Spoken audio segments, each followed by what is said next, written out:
안녕하십니까. 이어서 경남 소식입니다. 우리나라에서도 달걀에 살충제 성분이 검출되면서 경남 대부분의 마트에서 달걀이 자취를 감췄습니다.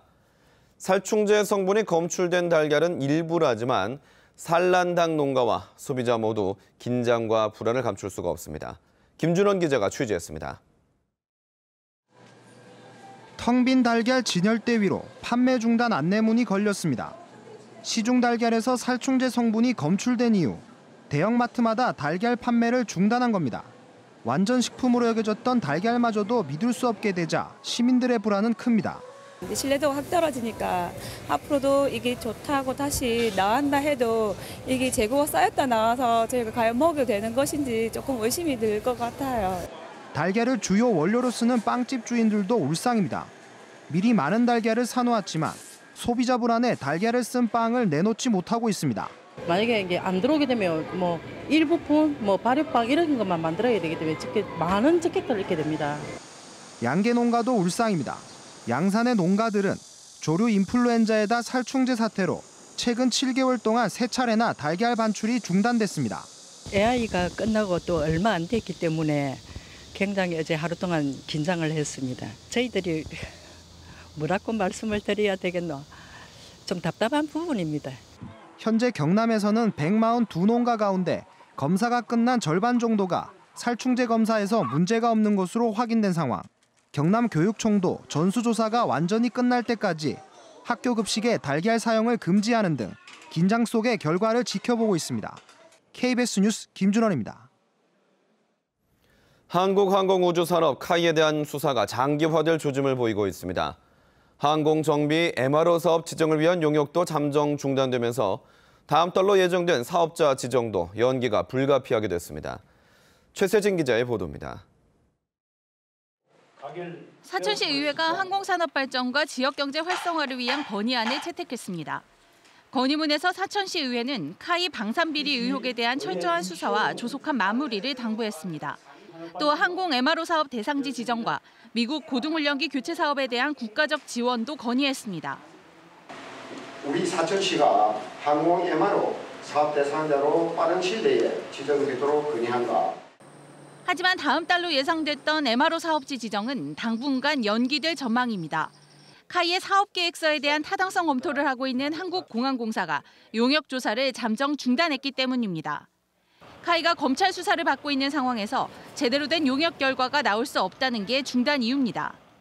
사업 투자 타당성 조사를 하려고 그러면 사업계획 전반에 대해서 검토를 조사를 해야 될 거 아닙니까? 연구 전문기관에서 이제 그런 게 진행할 수가 없는 상황이에요. 그러니까 사장이. 이에 따라 MRO 지정은 검찰 수사가 마무리되고 새로운 사장이 선임되는 등 카이가 정상화된 시점이 될 것으로 예상됩니다. 여기에 분식회계 의혹을 받고 있는 카이에 대해 은행권이 여수신을 동결하면서 카이 협력업체가 연쇄적으로 경영난을 겪을 수 있다는 우려도 나오고 있습니다. KBS 뉴스 최세진입니다. 여학생을 성추행한 혐의로 지명수배를 받다가 자수한 전직 교사가 구속됐습니다. 경남경찰청 성폭력특별수사팀은 청소년 성보호법 위반 등의 혐의로 전직 교사인 45살 김모 씨를 구속했습니다. 김 씨는 지난해 7월에서 8월 자신이 근무하는 학교 여학생을 성추행하고 남학생은 폭행한 혐의를 받고 있습니다. 부산고법 창원재판부 형사 1부는 부정을 봐주며 대신 청탁을 한 혐의로 기소된 48살 이모 경관의 항소를 기각하고 징역 6월에 집행유예 2년을 선고한 원심을 유지했습니다.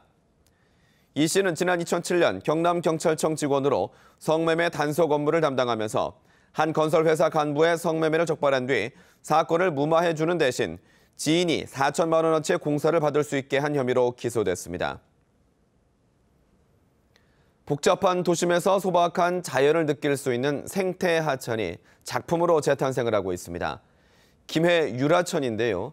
문화예술인들의 손길이 구석구석 닿고 있습니다. 이정하 기자가 다녀왔습니다. 동화작가 이영득 씨가 생태하천인 유라천에서 연신 카메라 셔터를 누릅니다. 하천 곳곳에 숨어있는 풀과 꽃들이 한 장씩 담깁니다. 화려하지는 않지만 수수한 매력인 유라천에 이끌린 겁니다. 가끔은 또 외래 식물들도 이렇게 보기 드문 식물들도 들어와 있어서 한꺼번에 볼 수 있는 좋은 점이 있어요. 붓이 지나는 자리마다 붉은 열매와 푸른 이파리의 생기가 살아납니다. 5년 전 유라천 부근의 터를 잡은 한국 화가 이현정 씨. 서울에서 디자이너로 일할 때 느꼈던 피로감을 벗어던지고 유라천의 풍광을 벗삼아 활동하고 있습니다. 언제든지 기분이 내키면 그냥 쉽게 가서 산책을 하고 제가 계속 관찰을 해도 새로운 식물들을 계속 만나요. 작품으로 피어난 식물들은 수강생까지 흥미를 느끼게 만듭니다. 잎하고 줄기하고 색깔하고 너무 똑같아요. 그래서 나도 한번 그려보려고. 김해 유라 지역에는 현재 20여 명의 문화예술인이 자리를 잡았고 점차 더 늘어나는 추세입니다. 길게 펼쳐진 도심 속 생태계는 자연을 주제로의 작품 활동을 하는 것에 매력을 느끼는 작가들을 하나둘 이곳으로 불러 모으고 있습니다. 도심 속 소소한 생태계가 문화예술인의 시선을 이끄는 새로운 영감이 되고 있습니다. KBS 뉴스 이정아입니다. 영남권 소식입니다. 롯데그룹이 9년 전에 부산시의 한 약속은 지킵니다. 바로 부산 오페라 하우스 건립 비용 1,000억 원을 마침내 다음 달에 완납하기로 했는데요. 이제 부산시는 모자라는 사업비 1,500억 원을 충당해야 합니다. 박선자 기자가 취재했습니다. 북한 재개발 지역 5만 제곱미터 규모로 건립되는 부산 오페라 하우스. 1,800명 수용 가능한 대극장과 전시실 등을 갖춘 극공연 전문 공연장으로 오는 2021년 완공 예정입니다. 롯데그룹이 오페라 하우스 건립을 위해 부산시에 내놓기로 한 1,000억 원 중 남은 300억 원을 다음 달 완납합니다. 지난 2008년 기부약정 체결 이후 9년 만에 약속을 지키는 겁니다. 앞으로도 지역사회 발전을 위해서 더 이 사회공헌 활동을 적극적으로 해나가도록 노력하겠습니다. 지난 6월 행정자치부 지방재정투자사업 심사를 통과한 만큼 부산시는 행정 절차를 연내 마무리하고 내년 상반기 착공한다는 계획입니다. 크루즈 관광과 더불어 해서 우리 관광 활성화하는 데도 크게 일조할 것이라고 생각합니다. 하지만 나머지 건립 비용인 1,500억 원 확보는 아직 불투명합니다. 부산시는 국비에 기대를 걸고 있는데 이미 국제아트센터 건립비 900억 원을 지원받은 터라 정부 설득이 쉽지 않습니다. 국비가 안 되면 시비로 해야 하는데 개관 이후 운영비까지 떠안아야 하는 상황이어서 시민 부담이 적지 않습니다. 운영비도 시민들의 혈세로. 근데 시민들은 정작 그 공연은 죽을 돈 한 번도 못 볼 수도 있고 이런 상황, 이렇게 모순된 상황이 과연 벌어지는 것이 행정하는 당국에서 맞는지. 때문에 국비가 됐든 시비가 됐든 건립비 확보와 더불어 향후 운영 적자를 줄이기 위한 콘텐츠 개발도 서둘러야 할 것으로 보입니다. KBS 뉴스 박선자입니다.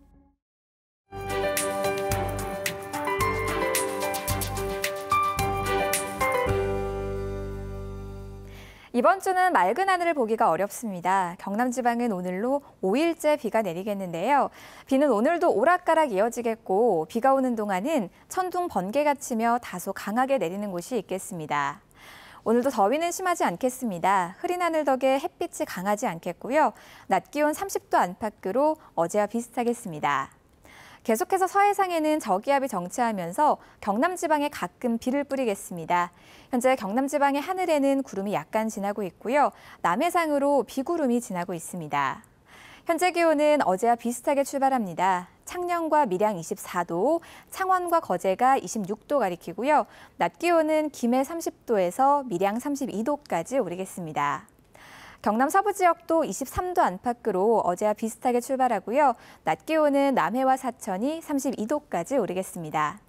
오늘 해상에도 종일 비가 오락가락하는 가운데 남해 동부 해상에는 벼락과 돌풍이 동반되겠고 동풍이 불어오는 동해 남부 해상에서는 물결이 높게 일겠습니다. 내일은 비가 쉬어가는 곳이 많겠지만 이후로 다음 주 월요일까지는 또다시 비가 내리면서 낮 기온 30도 아래로 내려가겠습니다. 기상정보였습니다. 경남 중소벤처기업청은 일자리 창출과 청년 창업을 위해 청년 기업에 1,000억 원 규모의 특례 보증을 지원합니다. 경남농협은 판매 금액에 비례해 기금을 조성해 농업인들에게 우대 금리를 지원하는 행복 이음 패키지 판매가 5,000억 원을 넘었다고 밝혔습니다. 경남 항노화 주식회사와 경남 경영자 총협회는 지역 항노화 산업 활성화를 위한 업무 협약을 체결했습니다. 경남창조경제혁신센터가 내일 제5회 청년 채용의 날을 개최하고 소규모 실무 면접과 특강을 합니다. 우수 공무원의 유출 방지를 위해 거제시가 추진하던 교사 공무원 통합 숙소 건립이 연기됐습니다. 거제시는 미분양 관리 지역으로 지정되는 등 지역 주택 경기 불황 때문에 올해 말 추진하기로 한 교사 공무원 통합 숙소 착공을 늦추기로 했다고 밝혔습니다. 125억 원을 투입해 소형 아파트 200가구를 짓는 이 사업은 거제로 발령받은 교사와 공무원을 위해 거제시가 추진해왔습니다. 지난 3월 말에 개장한 창원 저도 스카이워크가 입장객 50만 명을 돌파했습니다. 창원시는 어제 50만 번째 입장객인 창원시 성산구 이창용 씨에게 축하 꽃다발과 관광 기념품을 증정했습니다. 창원시는 저도 스카이워크 입장객이 계속 늘면서 관광객 편의시설과 주차 공간을 확충하기로 했습니다. 개장 10년을 맞은 통영 케이블카가 올해 최단 기간에 탑승객 100만 명을 돌파했습니다. 통영관광개발공사에 따르면 지난 13일 기준으로 올해 케이블카 탑승객이 100만 1000여 명을 기록했습니다. 이는 운행일수 206일 역대 최단 기간으로 2012년에 215일보다 앞선 기록입니다. 지난 6월 경남 지역 금융기관의 대출 규모가 크게 늘어났습니다. 한국은행 경남본부는 지난 6월 경남 지역 금융기관의 대출액은 5,480억 원으로 5월보다 2,250억 원, 69% 늘어났다고 밝혔습니다. 특히 5월에 280억 원 감소했던 가계대출이 6월에는 1,680억 원으로 늘어났고 기업 대출도 증가했습니다. 2017년 을지연습 통합방위협의회가 어제 경남도청 도청회의실에서 개최됐습니다. 북한의 미사일 위협 속에 열린 이번 회의에서는 하반기 북한의 대남 도발 전망 발표와 통합방위기관의 전시 임무와 역할 발표, 기관별 국지도발 대책 토의 등이 진행됐습니다. 통합방위협의회는 민관 군경의 위기 관리와 대비 태세를 점검하기 위해 실시됩니다. KBS 뉴스를 마칩니다. 고맙습니다.